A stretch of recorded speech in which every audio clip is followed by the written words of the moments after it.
Antibiotic resistance বলতে আমরা কি বুঝি? অনেক সময় দেখা যায় যে শিশু অথবা আমরা বড়রা কোনো একটি ঠান্ডা, কাশি, জ্বর বা যে কোনো একটি অসুস্থতার কারণেই আমরা দোকানদারের কাছে চলে যাই এবং ওষুধ কিনে খাই।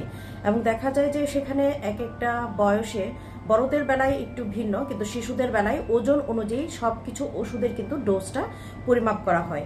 একটা 10 কেজি ওজনের বাচ্চার যে ওষুধ লাগবে, একটি 12 কেজি বা 15 কেজি ওজনের শিশুর কিন্তু সেই পরিমাণের ওষুধ লাগবে না। কিন্তু একটি বড়দের বেলায়, বড়দের অ্যাডাল্ট যারা, তাদের বেলায় দেখা যায় যে সবার জন্যই একটি নির্দিষ্ট পরিমাণের ওষুধ বা যে 500 পাওয়ার, 250 পাওয়ার বা বাজারে এক একটা ওষুধের যে স্ট্রেংগুলো আছে সেগুলো খাওয়ালেই হয়ে যাচ্ছে।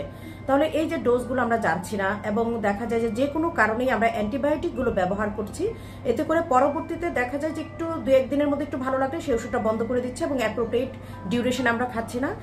এরপরে কোনো একটি অসুস্থতার কারণে যেখানে কিনা এক্স্যাক্টলি আমাদের অ্যান্টিবায়োটিকটা প্রয়োজন হয়, তখন কিন্তু সেই অ্যান্টিবায়োটিকটা হাই ডোজে দিলেও কাজ করে না।